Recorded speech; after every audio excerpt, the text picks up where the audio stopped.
Shalom, kami dari kelompok 3, mahasiswa dan mahasiswi IAKN Manado, jurusan Pendidikan Musik Gereja, akan mempresentasikan tentang zaman Renaissance untuk memenuhi tugas mata kuliah sejarah musik. Saya akan bacakan anggota dari kelompok kami. Yang pertama ada Julius Sandro Pasaribu dengan NIM 200104016.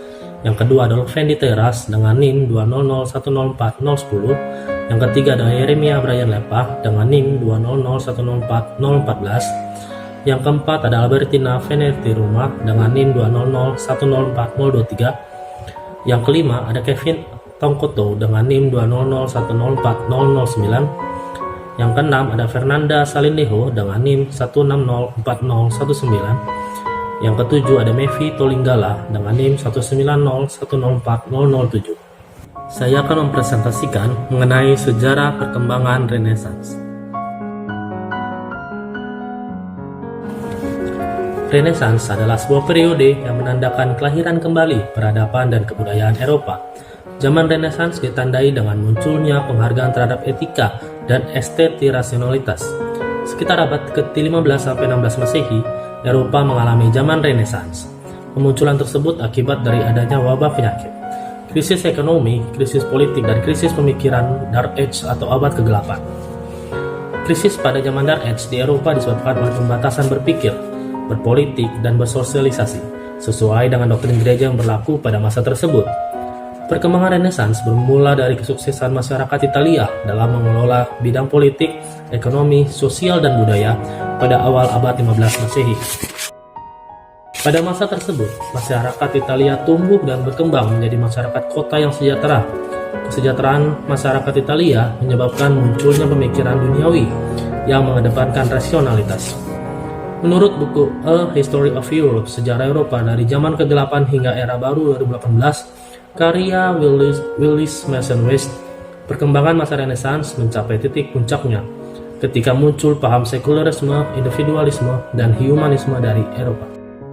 Topik pembahasan yang selanjutnya adalah dampak Renaissance terhadap dunia. Nah, dampak Renaissance terhadap dunia adalah munculnya paham-paham baru seperti humanisme, nasionalisme, dan absolutisme. Dan kemudian selain itu, Renaissance juga mendorong terjadinya modernisasi dalam berbagai aspek kehidupan. Adanya tuntutan untuk mengadakan perubahan, menyebabkan kemajuan di bidang ilmu pengetahuan dan seni. Ada juga dampak negatif dan positif dari Renaissance. Yang pertama kita akan bahas tentang dampak positif dari Renaissance. Yang pertama itu kebebasan berpikir.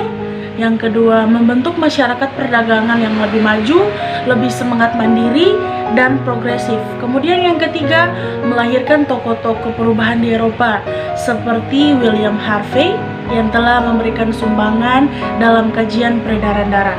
Kemudian yang selanjutnya adanya reformasi gereja.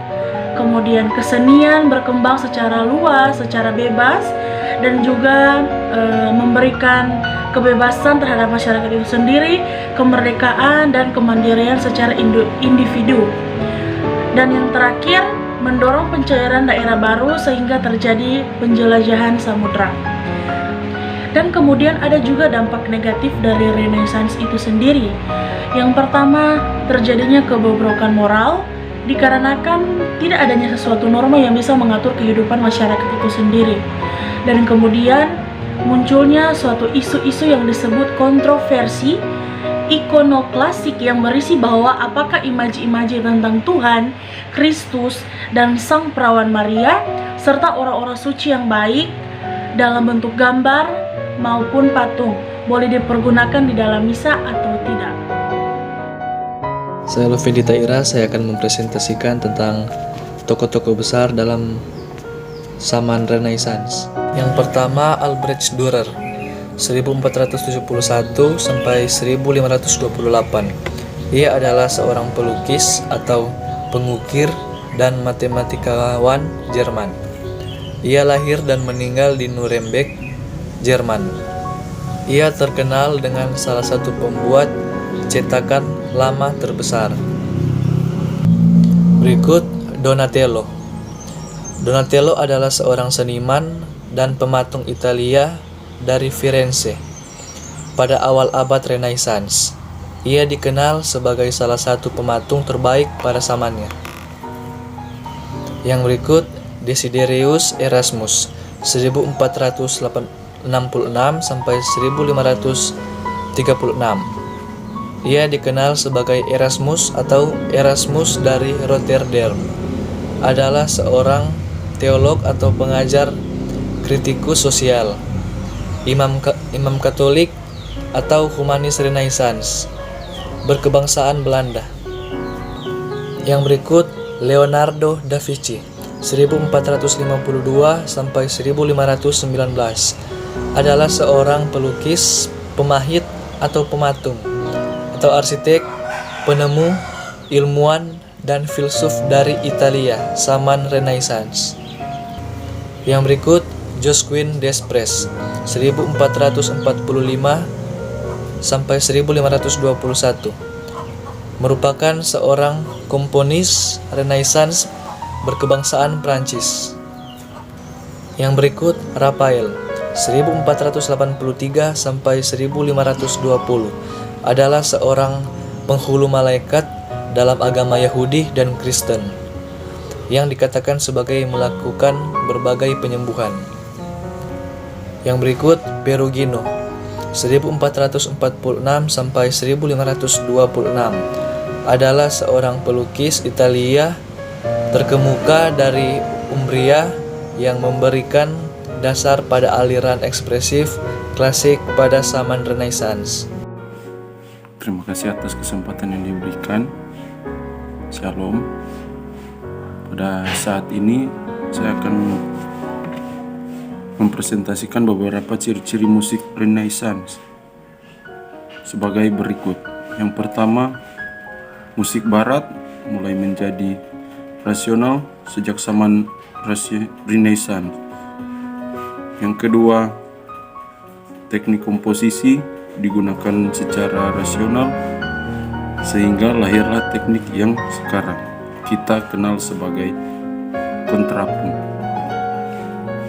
Yang ketiga, musik Renaissance disebut gaya polifoni a cappella atau polifoni vokal. Yang keempat, ada logika dalam musiknya dan terungkap dalam bentuk komposisi. Misalnya motet atau rohanian dan madrigal atau dunia.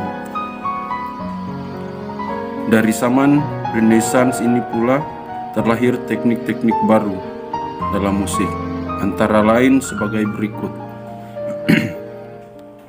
Yang pertama, penemuan ideal bunyi yang sifatnya sensual.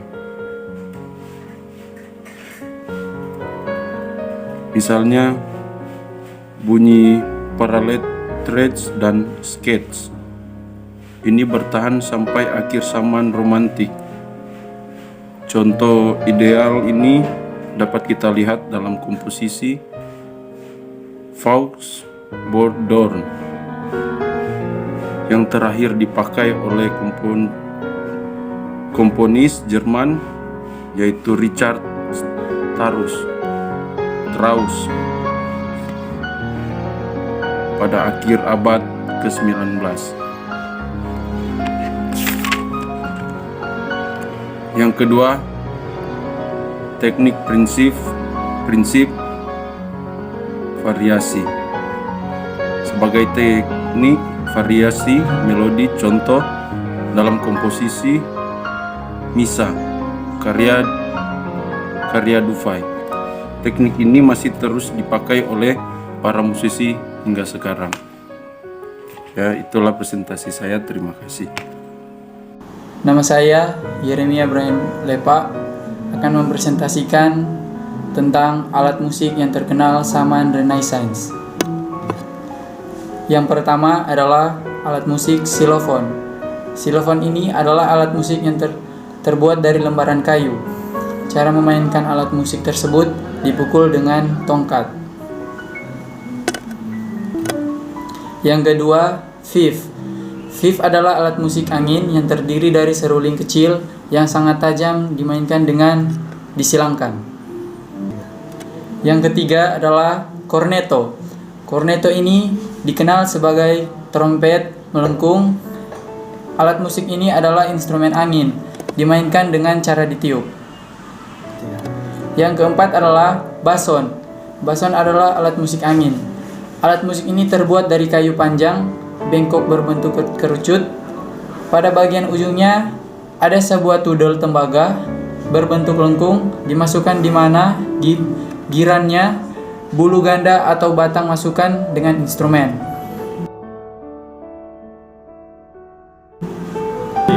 Yang kelima adalah cromorno. Cromorno adalah alat musik airphone yang populer selama Renaissance. Selama abad kedua, ada minat baru dalam musik kuno, sehingga instrumen mulai digunakan lagi. Cromorno adalah instrumen lidah yang dienkapsulasi. Dan yang keenam adalah sekabuse. Sekabuse adalah instrumen angin dari periode Renaissance dan Baroque, nenek moyang trombon batang modern. Baik, saya akan mempresentasikan materi saya tentang tokoh-tokoh musik zaman Renaissance dan beberapa karyanya. Yang pertama yaitu Giovanni Gabrieli, adalah seorang komposer dan organis Italia. Dia adalah salah satu misi paling berpengaruh pada masanya dan mewakili puncak gaya sekolah Venesia pada saat peralihan dan idiom Renaissance ke Barok.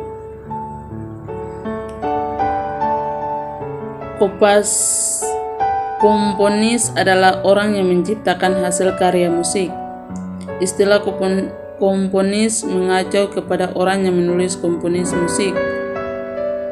Ia berkarya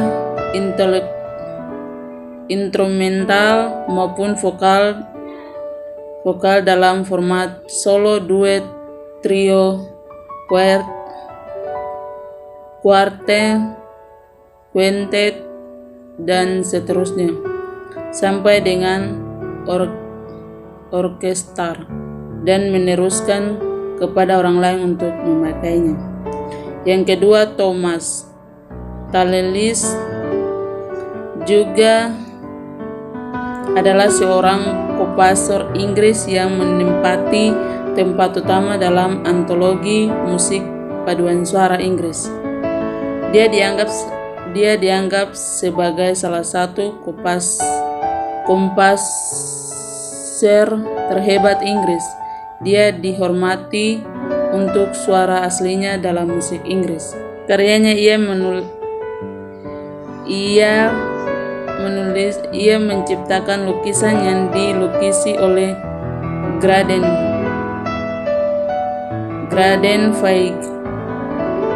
van Geriet berasal dari 1500 tahun setelah kematian penciptaan, dan ia adalah alasan untuk mengapa bahwa itu adalah kemiripan yang wajar dan saling langka. Tanda tangga blakternya di mengeje namanya.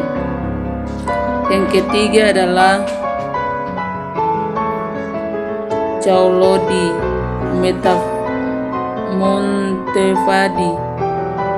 Monteverdi pada usia yang ke-15 tahun, Monteverdi menciptakan sebuah Mardigal, genre utama musik Italia pada abad yang ke-16.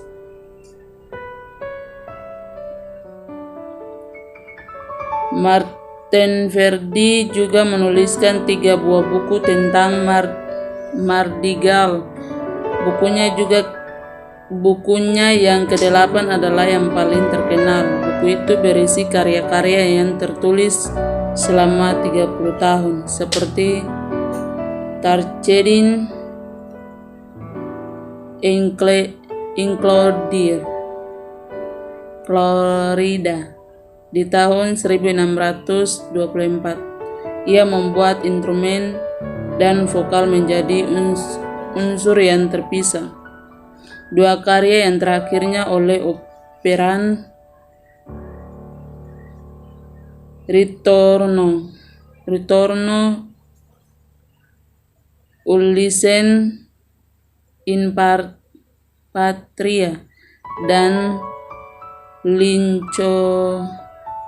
L'incarnation di Popepan yang terinspirasi dari kehidupan seorang kaisar Romawi, Nero. Dianggap sebagai titik puncak dari karya Monteverdi dan sebuah mahakarya operan. Joaquin des Prez merupakan komposer Francois Flemings pada awal era Renaissance. Karya-karyanya direfleksikan dengan keseimbangan antara imitasi, kontrapunkt seni, Vakskon filmis dengan gaya yang lebih harmonis Italia. Joaquin des Prez menuliskan karya seperti Misi, Motet, dan sejumlah kecil karya sekuler yang diantaranya mencapai sukses sebagai reporter penting era Renaissance. Pierre Delarue menuliskan banyak gaya musik hampir sama seperti Joaquin. Repertoire lain real yang seluruhnya terdiri dari musik vokal. Gaya dari menyuarakan menunjukkan bahwa ia lebih suka suara rendah, sering menuliskan C dan B flat, bawah, clave bass, karyanya yang paling populer, Requiem, dan salah satu yang paling awal yang masih hidup, masa Requiem, menekankan suara rendah serta menyuarakan rendah berbagai pola ritmi dan panjang mengalir. Melodi adalah kreatif utama dan musik Lanrue ini. Jadi demikian presentasi dari kami kelompok 3. Untuk segala kekurangan dalam video ini kami mohon maaf. Semoga video ini menjadi motivasi dan bermanfaat dan menambah pengetahuan teman-teman semua. Terima kasih.